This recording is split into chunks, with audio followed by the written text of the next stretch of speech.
변화의 어려움이란 제목으로 하나님 말씀 함께 나누고 기도하도록 하겠습니다. 새해가 시작된 지 얼마 안 된 것 같은데 벌써 1월 마지막 주일입니다. 2025년 저희 교회 표어가 창조의 공동체입니다. 창세기 1장 보시면 창조는 이 질서와 체험을 통한 복과 안식으로 완성이 됩니다. 이 창조의 목적은 하나님이 우리에게 주시는 이 안식을 누리는 겁니다. 근데 우리에게 창조가 뭘 의미하냐면 바로 변화를 의미합니다. 변화는 좋은 것이지만 우리가 변화를 향해 나아가는 것은 어렵습니다. 변화하려면 우리는 익숙한 것들과 결별해야만 합니다. 아브라함은 하나님이 주시는 안식을 얻기 위해서 익숙했던 고향, 아비와 아버지의 집을 떠나야만 했던 겁니다. 또 아브라함의 후손들이 애굽에서 400년 동안 살면서 그 땅에 완전히 정착을 합니다. 근데 하나님이 그들에게 주신 안식을 얻기 위해서 그들은 이제 애굽을 떠나서 가나안 땅으로 가야만 했습니다. 이 바벨론 포로로 잡혀가서 정착했던 유대인들도 마찬가지입니다. 이제 이 사람들이 바벨론에 50년, 거의 70년 가까이 이렇게 정착해 살면서 그곳 생활에 완전히 익숙해집니다. 하지만 그들은 하나님이 주시는 안식을 얻기 위해서 이 익숙함을 버리고 다시 예루살렘으로 돌아가야만 했습니다. 근데 이렇게 익숙한 것을 버리고 낯선 곳으로 나아가는 것은 정말로 힘이 들고 어려운 겁니다. 하지만 하나님이 주시는 안식을 얻으려면 우리는 이 변화를 향해서 나아가야 됩니다. 사도행전 10장은 이 교회의 변화가 얼마나 힘들고 어려운 것인지를 우리에게 잘 보여줍니다. 이 사도행전 10장은 이방인 고넬료의 가정이 구원을 받는 내용입니다. 이 내용을 보면 사도행전, 총 28장 사도행전에 나오는 가장 중요한 3대 사건 중 하나입니다. 사도행전 1장에서 예수님은 오직 성령이 너에게 임하시면 너희가 권능을 받고 예루살렘과 온 유대와 사마리아와 땅끝까지 이르러 내 증인이 되리라, 이렇게 말씀을 하십니다. 이 사도행전은 이 말씀이 성취되어가는 과정을 이제 기록한 책이라고 볼 수 있습니다. 자, 첫 번째 중요한 사건은 사도행전 2장에 나오는 오순절의 그 성령 강림 사건입니다. 그 오순절에 제자들에게 성령이 임합니다. 그리고 제자들은 오순절을 맞아서 전 세계에서 예루살렘으로 온 이 디아스포라 유대인들에게 예수가 메시아, 그리스도란 것을 전파합니다. 그리고 이제 이 사람들이 고향으로 돌아가서 복음을 다 전하게 되는 겁니다. 하지만 초대교회는 예루살렘을 이렇게 벗어나서 온 유대와 사마리아까지 나아가지를 못하고 있었습니다. 결국 하나님께서 이제 교회의 갈등을 통해서 7명의 헬라파 지도자들을 세우시는 겁니다. 그리고 이제 예루살렘 교회의 핍박이 일어나면서 초대교회가 예루살렘을 벗어나서 유다와 사마리아 지역까지 이제 확장이 됩니다. 하지만 여전히 이 초대교회는 이 땅끝, 이방인을 향해서는 나아가지를 못하고 있었습니다. 자, 이때 이제 두 번째 중요한 사건이 나오는데 사도행전 9장에 바울의 회심 사건이 나옵니다. 바울은 하나님이 땅끝까지 복음을 전하기 위해서 준비하신 사람이었습니다. 그리고 이제 오늘 본문인 사도행전 10장에서 세 번째 중요한 사건이 일어납니다. 자, 이 사건이 왜 중요한 것일까요? 바로 이 사건을 통해서 초대교회가 공식적으로 이방인을 인정하고 받아들이게 됩니다. 물론 이전에도 교회가 이방인들에게 복음을 전하긴 했습니다. 그런데 이런 선교사역은 다 이 빌립 같은 이렇게 헬라파 지도자들이 주도를 했습니다. 그런데 오늘 10장 보시면 고넬료를 전도한 사람이 누구냐면 바로 베드로입니다. 베드로는 예수님의 수제자로 골수 히브리파 출신입니다. 그러니까 베드로는 예수님의 동생 야고보와 더불어서 이 초대교회의 핵심 지도자였습니다.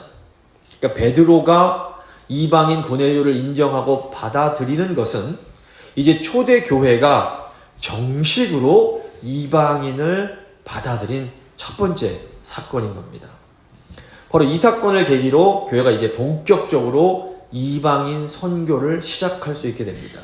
드디어 교회가 예수님 말씀대로 예루살렘과 유다와 사마리아를 넘어서 땅 끝으로 나아갈 수 있게 된 겁니다.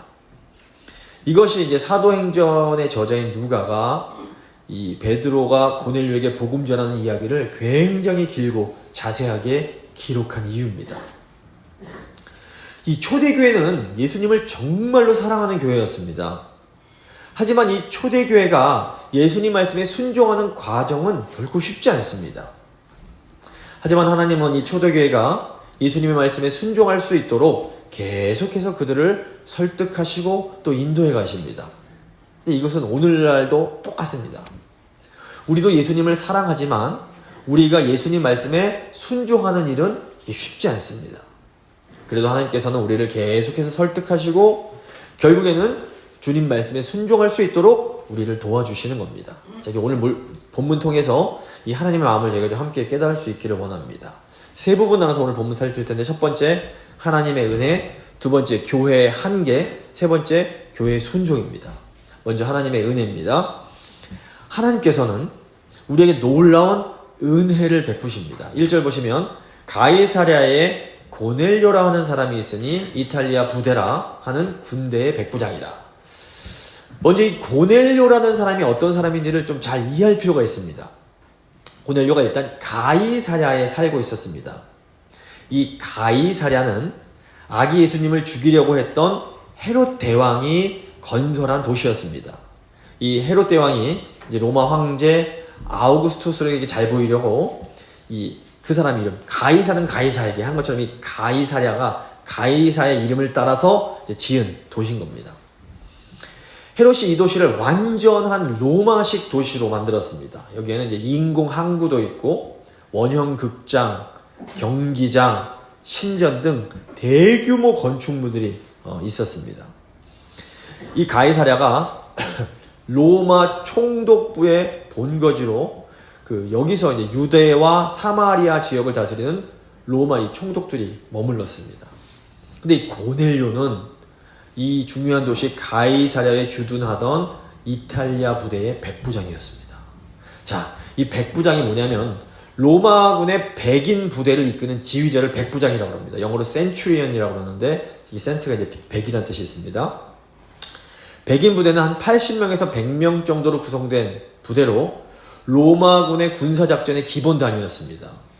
이 백부장은 전투가 나면 가장 앞에 서서 싸우면서 가장 먼저 적의 공격을 받아내는 역할을 수행했기 때문에 사상률이 매우 높았습니다. 굉장히 위험한 자리였습니다.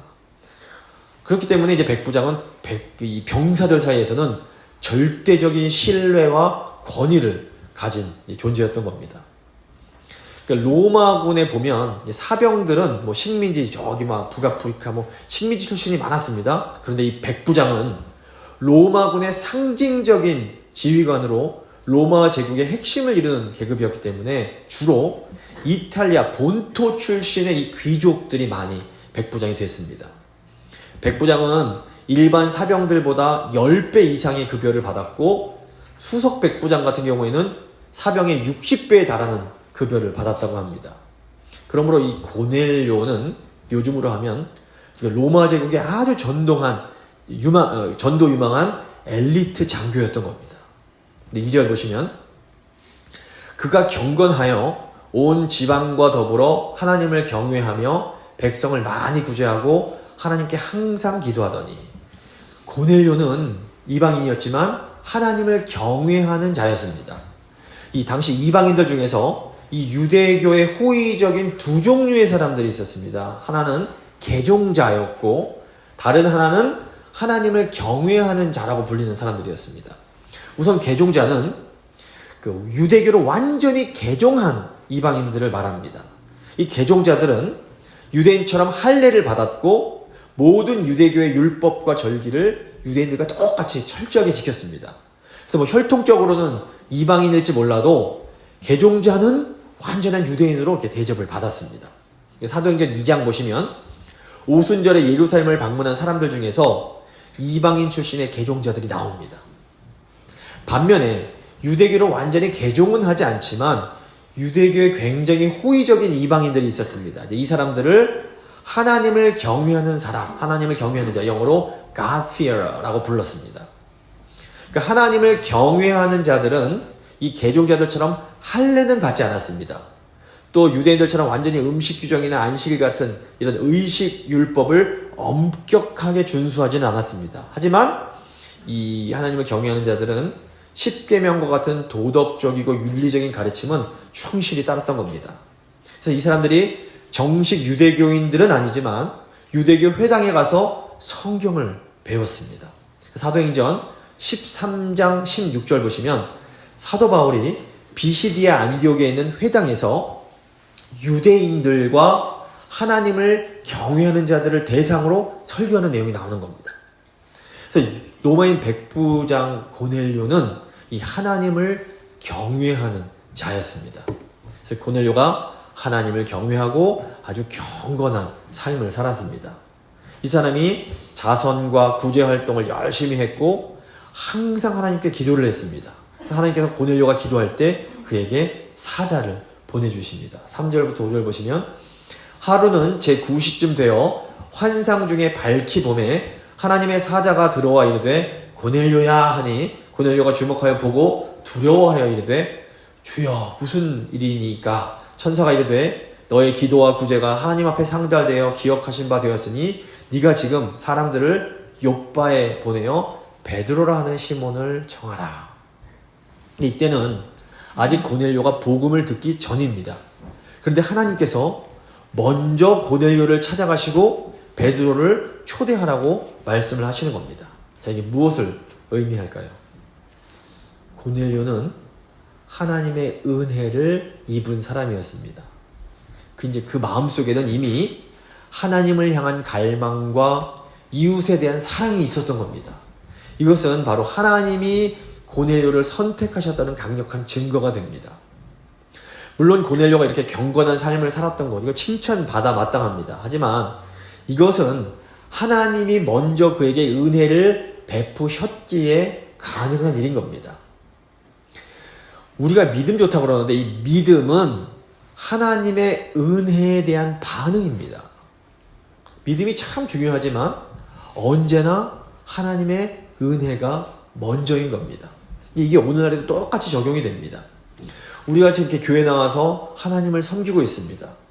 우리가 하나님께 받은 은사와 달란트로 교인들을 열심히 섬깁니다. 어떤 분은 이렇게 물질로 섬기시고, 어떤 분은 열심히 회계 이런 걸로 섬기시고, 어떤 분은 또 음식 만드는 걸로 섬기시고, 어떤 분은 소그룹 리더로 이렇게 섬기고 계십니다.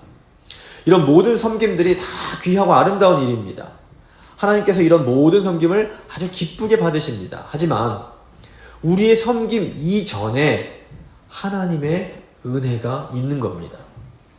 우리의 모든 섬김은 하나님이 먼저 우리를 선택하시고 불러주셨기에 가능합니다. 그렇기 때문에 우리의 섬김이 절대로 하나님 앞에서 자랑거리가 될 수가 없는 겁니다. 최근 행복에 관한 연구를 보면 어느 정도 이렇게 먹고 살 수 있는 이런 그 생존의 단계를 지나고 나면 이제 돈을 많이 번다고 행복이 확 증가하지 않는다고 합니다. 이제 없을 때는 돈 벌면 기쁜데 먹고 살 수 있게 그냥 돈 벌면 이 다음에 돈을 더 많이 번다 해서 막 행복도가 막 올라가는 게 아니라는 겁니다. 그러니까 사람이 행복해지려면 관계에서 의미를 찾아야 됩니다. 즉 다시 쉽게 말해서 우리가 다른 사람들을 돕고 섬길 때 우리가 행복해지더라는 겁니다. 그러므로 우리가 교회에서 다른 성도들을 이렇게 섬길 수 있는 것은 우리가 행복한 삶을 사는 비결인 겁니다. 그러니까 우리가 누군가를 섬길 수 있다는 것, 누군가를 도울 수 있다는 것, 누군가를 기쁘게 할 수 있다는 것은 하나님의 은혜입니다. 그래서 우리가 교인들을 섬길 수 있다는 것에 감사해야 합니다. 고넬료를 사랑하시는 하나님은 그에게 하나님을 향한 갈망을 주십니다. 그리고 이제 때가 되니까 하나님께서 그에게 복음을 듣게 하십니다.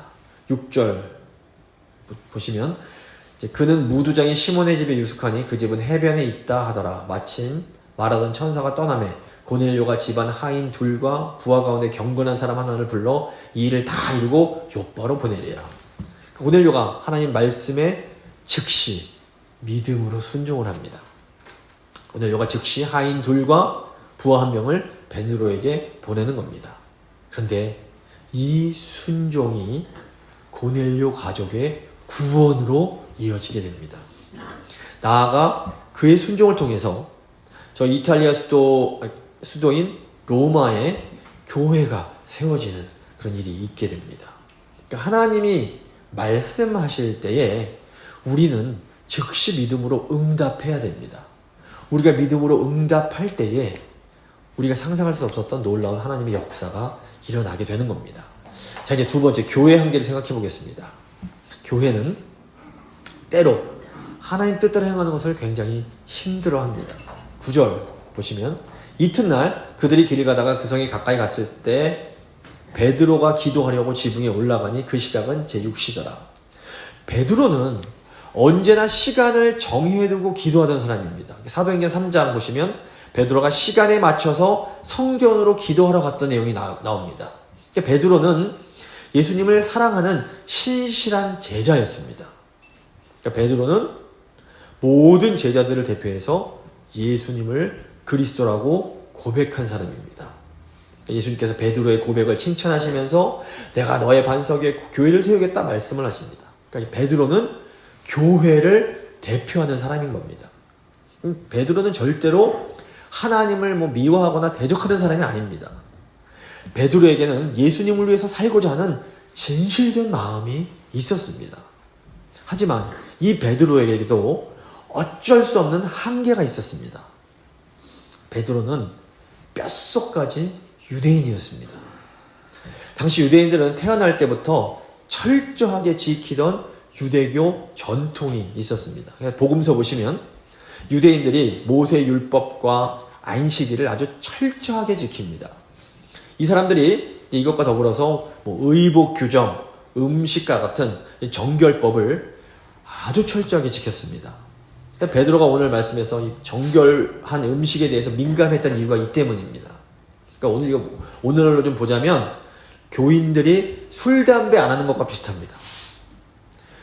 우리가 술, 담배 하지 않으므로 불신자들과 거룩하게 구별되는 그런 일을 하는 겁니다. 또 유대인들은 이 할례를 언약 백성의 증표라고 여겼습니다. 근데 이제 복음서 보시면 이 할례가 큰 문제가 되지 않습니다. 이게 왜 그러냐면 유대인 남자들은 그냥 태어나면 누구나 다 할례를 받았기 때문입니다. 그런데 이제 이방인들에게 복음이 전파되면서 이 할례가 문제가 되기 시작합니다. 또 유대인들은 예루살렘 성전에서 드리는 제사를 아주 소중하게 여겼습니다. 예수님께서 내가 저 성전을 헐어버리고 3일 만에 다시 세우겠다고 이렇게 말씀하셨을 때 유대인들이 너무 화를 냈던 이유가 바로 이 때문입니다. 물론 이제 세계 곳곳으로 흩어졌던 그 디아스포라 유대인들은 성전에서 너무 머니까 회당 중심으로 신앙생활을 했습니다. 하지만 절기 때가 되면 전 세계에 흩어져 있던 유대인들이 예루살렘 성전을 방문을 하는 겁니다. 사도행전 2장 보시면 오순절 때 많은 곳에서 온 유대인들이 이제 예루살렘을 방문하는 내용이 나오는 겁니다. 근데 무엇보다 유대인들은 이방인들과의 교류를 제한했습니다. 그러니까 동참하지 않으려고 노력을 했던 겁니다.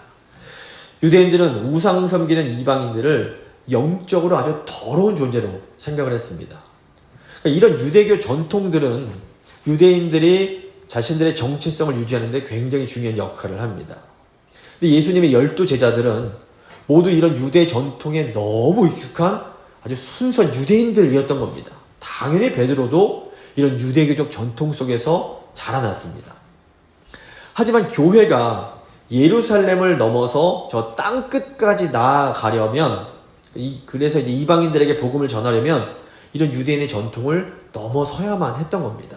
그래서 하나님께서 초대교회가 이런 유대교의 전통을 넘어설 수 있도록 베드로를 도전하십니다.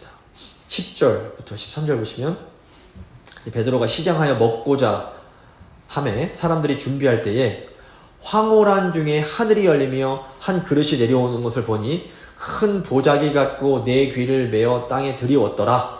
그 안에는 땅에 있는 각종 네 발 가진 짐승과 기는 것과 공중에 나는 것들이 있더라. 또 소리가 있으되 베드로야 일어나 잡아, 그러니까 죽여서 먹어라 하거늘. 하나님은 이 베드로의 이 배고픔을 이용해서 영적인 메시지를 전하십니다. 이것은 하나님께서 우리 삶의 아주 실제적인 경험 속에서 일하시고 우리에게 알려주신다는 것을 보여줍니다. 자, 이제 보자기 안에 있는 동물들은 레위기 11장에 나오는 유대인의 정결법에 따라서 부정하다, 더럽다고 여겨지는 그런 짐승들이었습니다. 근데 하나님께서 그것을 잡아서 먹으라고 명령을 하시는 겁니다. 근데 이 환상은 단순히 부정한 음식을 먹는 것에 관한 것이 아니었습니다. 이것은 교회가 유대인의 정결법의 한계를 뛰어넘어서 이제 이방인에게도 가서 복음을 전해야 함을 암시하는 것이었습니다. 하지만 뼛속 깊은 유대인이던 베드로에게는 이게 너무너무 어려운 일이었습니다. 14절 보시면 베드로가 이르되 주여 그럴 수 없나이다. 속되고 깨끗하지 아니한 것을 내가 결코 먹지 아니하였나이다. 한데 또 두 번째 소리가 있으되 하나님께서 깨끗하게 하신 것을 네가 속되다 더럽다 하지 말라 하더라. 이런 일이 3번 있은 후 그 그릇이 곧 하늘로 올려져 가니라. 베드로는 이제 하나님께 하나님 제가 그동안 이 정결법을 유대인의 정결법을 철저하게 지켜왔습니다. 강조를 합니다. 베드로가 유대인으로서 정결법 지킨 것은 나쁜 일이 아닙니다. 베드로는 이 정결법을 통해서 하나님을 잘 섬겨왔던 겁니다. 하나님도 베드로의 그 마음을 잘 알고 계셨습니다. 하지만 이제는 교회가 이 유대교의 전통을 뛰어넘어서 열방으로 나아가야 하는 때가 되었습니다. 예수님께서 십자가에서 죽음과 부활을 통해서 모든 율법을 완성하신 겁니다. 그렇기 때문에 이제는 더 이상 할례, 음식 규정, 절기와 같은 이런 율법들을 지킬 필요가 없어지게 된 겁니다. 이것이 하나님이 깨끗하게 하셨다라는 의미입니다. 베드로는 예수님을 사랑하던 사람입니다. 하지만 이런 베드로도 자신의 그런 유대교적 전통을 극복하는 게 너무너무 힘이 들었습니다. 그래서 하나님께서 똑같은 계시를 3번이나 반복을 하십니다. 이것은 베드로가 이것을 받아들이는 게 얼마나 힘들었는지를 잘 보여줍니다. 그러니까 모든 시대마다 교회는 고유한 문화 속에서 전통을 만들게 됩니다. 그리고 교회는 그 전통 안에서 하나님을 섬깁니다. 예를 들어서 조선시대는 유교를 국교로 삼았던 사회입니다. 그래서 남녀 유별이 굉장히 중요한 사회적 규범이었습니다. 남자와 여자가 함께 섞여 있는 공간은 엄격히 제한됐고 가족외에는 남녀 칠세 부동석 기억하실 겁니다. 공공장소에서 남녀가 섞이는 것은 굉장히 부적절한 행동이었던 겁니다. 초기 선교사들과 이 한국 교회가 이 복음을 전파하는 과정에서 이런 사회적 관습을 존중하는 그런 방식을 채택합니다. 그래서 1890년대에 선교사들이 세웠던 이 교회를 보면 예배당 안에 커튼을 딱 치거나 칸막이를 설치해서 한쪽엔 남성 그리고 한쪽엔 여성 이렇게 분리된 공간에서 예배를 드리게 했던 겁니다. 또 남성과 교인이 이제 교회를 출입하는 별도의 출입구를 만들기도 했습니다. 이런 전통인데 이 전통은 유교적인 문화에 익숙한 분들이 하나님을 예배할 수 있도록 하기 위해서 만들어낸 교회의 전통이었던 겁니다. 그런데 이제 한국 사회가 근대화되고 서구식 교육과 문화가 확산이 되면서 남녀 평등에 대한 새로운 인식이 생겨나게 됩니다. 그래서 교회의 전통을 지지하는 입장과 변화를 지지하는 입장 사이에 이렇게 갈등이 있게 됩니다. 남녀 분리를 철저하게 고수하던 일부 교인들은 이렇게 뒤섞여 앉는 것으로 인해서 예배의 질서가 깨진다고 주장하면서 교회 지도자들에게 막 반발을 했습니다. 특히 이제 남자 교인들은 여자들이랑 같이 예배 드리는 거 이거 너무 불편하다고 막 호소를 했던 겁니다. 어떻게 우리가 여자랑 같이 이렇게 했던 겁니다. 하지만 또 어떤 교인들은 남녀의 구분이 복음의 본질과 관련이 없고 모든 사람들이 하나님의 형상대로 창조되었고 동등하다는 이런 신학적 관점을 지지하게 됩니다. 이분들은 갈라디아서 3장 28절 말씀, 너는 유대인이나 헬라인이나 종이나 자유자나 남자나 여자나 다 그리스도 예수 안에서 하나이니라는 이 말씀을 꽉 붙잡았던 겁니다. 그래서 이 남녀 혼성 문제는 주로 젊은 세대와 나이 든 세대 간의 갈등으로 이제 표출이 됩니다. 그러니까 젊은 세대 같은 경우에는 새로운 방식을 더 쉽게 받아들였지만 나이 드신 그 어른 세대 같은 경우에는 전통을 거스르는 변화로 인식을 했던 겁니다.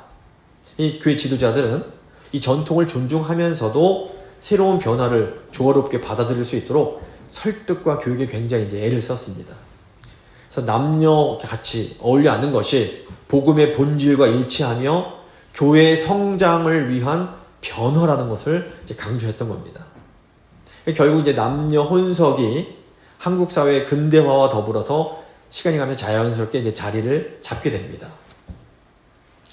남녀 분리가 사라질 때에 교회는 전통과 변화 사이에서 갈등을 경험했지만 이 복음의 본질에 충실하면서도 지혜롭게 적응하면서 이제 이것을 극복을 했던 겁니다.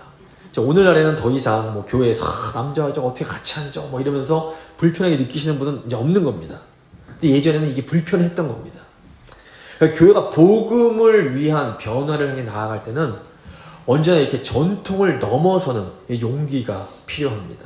근데 이 변화가 절대로 쉽지가 않습니다. 이게 우리가 뭐 악하거나 나쁘기 때문이 아닙니다. 하나님을 사랑하는 마음이 있을지라도 변화로 나아가는 것은 힘들고 어려운 겁니다. 그래서 이 과정에서 이런저런 갈등이 나타나는 것은 굉장히 자연스러운 일입니다.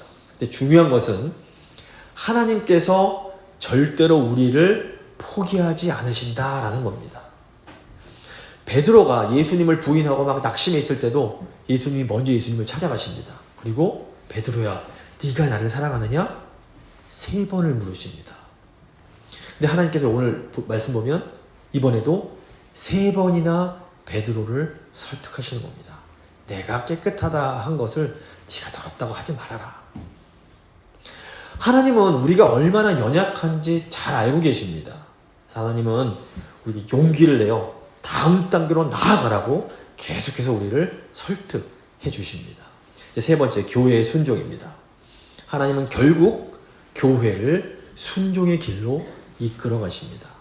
17절 보시면 베드로가 본 바 환상이 무슨 뜻인지 속으로 의아해 하더니 마침 고넬료가 보낸 사람들이 시몬의 집을 찾아 문 밖에 서서 불러 묻되 베드로라는 시몬이 여기 유숙하느냐 하거늘. 환상 속에서 하나님의 말씀을 받은 베드로는 이게 무슨 뜻인가 궁금해했습니다. 그러니까 베드로는 예수님을 사랑한 사람입니다. 예수님을 사랑하지 않은 적이 없었습니다. 그런데 이렇게 사랑하고 있는 베드로에게 주님께서 그의 신앙생활에 어떤 변화를 요구하시는 겁니다. 근데 우리에게도 이런 일이 일어날 수 있습니다. 예를 들어서 우리가 이제 올해부터 소그룹 모임을 시작했습니다. 이게 저희 교인들에게는 또 큰 변화일 수 있습니다. 소그룹 모임 시간에는 저희가 서로의 마음을 이렇게 정직하게 나눠야 됩니다. 그런데 마음을 나누는 게 익숙하지 않은 분들이 있습니다. 더욱이 이렇게 소그룹 모임을 하다 보면 개인적인 습관들이 이게 튀어나오게 됩니다. 다른 교인의 어떤 말투나 어떤 행동이 다른 교인에게 또 상처를 줄 수도 있는 겁니다. 그러면 저 사람이 나한테 왜 그러지? 나를 싫어하는 건가? 뭐 이런 생각이 다 드는 겁니다. 그런데 이게 정상적인 과정입니다. 원래 변화는 시간이 오래 걸립니다. 중요한 것은 하나님이 우리를 포기하지 않으신다라는 겁니다. 19절부터 20절 보시면 베드로가 그 환상에 대하여 생각할 때에 성령께서 그에게 말씀하시되 두 사람이 너를 찾으니 일어나 내려가 의심하지 말고 함께 가라. 내가 그들을 보내었느니라 하시니. 베드로가 고민할 때 이제 성령님께서 베드로를 인도해 주십니다. 우리가 이거 이상하다 이럴 때도 성령님의 말씀 통해서 우리를 인도해 주시는 겁니다. 우리가 꼭 기억해야 될 게 있습니다. 우리가 성령 충만하다고 우리가 완전해지는 건 아닙니다. 성령으로 충만해도 이런저런 고민도 하고 갈등도 하고 또 실수도 할 수 있습니다. 하지만 성령으로 충만하면 성령님이 말씀하실 때 우리가 그 말씀을 따라갑니다. 성령 충만한 것은 성령께서 말씀하실 때 그 말씀을 따라가는 겁니다. 성령으로 충만한 사람은 자신의 연약함, 부족함을 인정하고 하나님의 인도를 따라갑니다. 성령 충만한 사람이 완전한 사람이 아니라 순종하는 사람입니다. 21절 보시면 베드로가 내려가 그 사람들을 보고 이르되 내가 곧 너희가 찾는 사람인데 너희가 무슨 일로 왔느냐? 그들이 대답하되 백부장 고넬료는 의인이요 하나님을 경외하는 사람이라 유대 온 족속이 칭찬하더니 그가 거룩한 천사의 지시를 받아 당신을 그 집으로 청하여 말을 들으려 하느니라 한대. 그러니까 베드로가 고넬료가 보낸 사람들의 말을 듣습니다. 이때까지만 해도 베드로는 아직 완전히 이방인을 받아들이지 못했습니다. 그러니까 우리가 변화를 받아들이는 데는 굉장히 오랜 시간이 걸리는 겁니다. 머리로 안다고 되는 게 아닙니다. 갈라디아서 2장 보시면 이제 베드로는 고넬료에게 세례를 준 이후에도 또다시 실수를 합니다. 이제 안디옥은 유대인과 이방인 신자들이 함께 드리면서 복음 안에서 하나됨을 경험하던 곳이었습니다. 그래서 이방인 신자들이 그 유대교 율법, 특히 할례나 음식 규정 같은 것들을 지킬 수 않아도 된다는 그런 자유를 누리면서 교회 생활을 하고 있었습니다. 그러니까 고넬료에게 세례를 준 이후에 베드로가 이제 이게 하나님께서 이방인도 받아들이셨구나 이걸 알았으니까 유대교 전통을 초월해서 이방인 신자들과 함께 이렇게 식사를 하면서 교제를 했던 겁니다. 그런데 어느 날 저 예루살렘에서 유대주의자들이 안디옥을 방문을 합니다. 이때 베드로가 본능적으로 갑자기 이방인 신자들과의 식사를 피하면서 뒤로 물러났던 겁니다. 이것은 유대인의 율법을 엄격히 지키려던 이 유대주의자들의 눈치를 보는 행동이었습니다. 이 베드로의 행동에 바나바까지 영향을 받게 됩니다. 이제 바울이 이것 때문에 막 베드로가 복음의 진리대로 행하지 않았다고 하면서 노발대발하면서 그냥 공개적으로 책망을 합니다. 그런데 보면 이건 베드로가 가지고 있는 어쩔 수 없는 한계입니다. 물론 베드로가 잘못한 게 맞습니다. 하지만 바울과 베드로는 완전히 다릅니다. 바울은 헬라파 유대인입니다. 하지만 베드로는 골수 히브리파 유대인입니다. 보시면 미국 문화 속에서 태어나서 자란 2세들이랑 한국에서 태어나서 이민 온 사람은 완전히 다릅니다. 그러니까 한국에서 태어나서 미국으로 이민 온 분들은 뭐 영어를 아무리 잘하신다 해도 급한 순간에는 한국 문화가 벌떡 나타나는 겁니다. 베드로도 마찬가지입니다. 하나님도 우리의 연약함과 한계를 너무너무 잘 알고 계십니다. 23절 보시면 베드로가 불러들여 유숙하게 하니라. 이튿날 일어나 그들과 함께 갈새 욥바에서 온 어떤 형제들도 함께 가니라. 중요한 것은 베드로가 결국 성령님의 말씀에 순종했다라는 겁니다. 사실 베드로는 아직도 뭐가 뭔지 잘 이해가 안 됐을 겁니다. 하지만 성령님이 말씀하시니까 베드로는 말씀에 순종을 합니다. 그리고 이 순종이 교회의 역사를 바꾸고 나아가 세계의 역사를 바꾸게 되는 겁니다. 베드로가 고넬료에게 복음을 전함으로 이방인 선교의 문이 열리게 됩니다. 이제 바로 이 사건 이후로부터 초대교회가 이제 저 이방 지역인 안디옥에 교회를 세우고 본격적으로 이방인 선교를 시작하게 되는 겁니다. 우리 교회도 지금 변화를 향해서 나아가고 있습니다. 변화가 뭐 아무리 좋다고 해도 변화를 향해 나아가는 것은 쉽지 않습니다. 아마 불편하고 어색하고 많은 부분이 적응이 잘 안 되실 수 있습니다. 근데 오늘 말씀 보면 이게 정상이라는 겁니다. 이상한 것이 아닙니다. 중요한 것은 우리가 성령님의 인도하심에 순종하는 겁니다. 우리는 그냥 하나님이 기뻐하시는 방향으로 한 걸음씩 한 걸음씩 나아가면 됩니다. 그럼 하나님께서 우리를 인도해 주시고 우리를 통해서 하나님의 놀라운 뜻을 이루어 가시는 겁니다. 새해 하나님의 인도하심에 순종함으로 하나님의 뜻을 이루는 우리 모두가 될 수 있기를 간절히 바랍니다. 말씀 마무리 짓도록 하겠습니다. 하나님은 우리에게 안식을 주기 원하십니다. 이 안식을 얻기 위해서 우리는 창조적인 변화로 나아가야 됩니다. 모든 것은 하나님의 은혜에서 시작이 됩니다. 그리고 우리는 이 하나님의 은혜에 믿음으로 반응해야 합니다. 우리가 예수님을 사랑하지만 여전히 우리에게는 부족함과 한계가 있습니다. 하지만 하나님은 우리의 연약함을 아시고 계속해서 우리를 설득하시고 우리를 인도해 주십니다.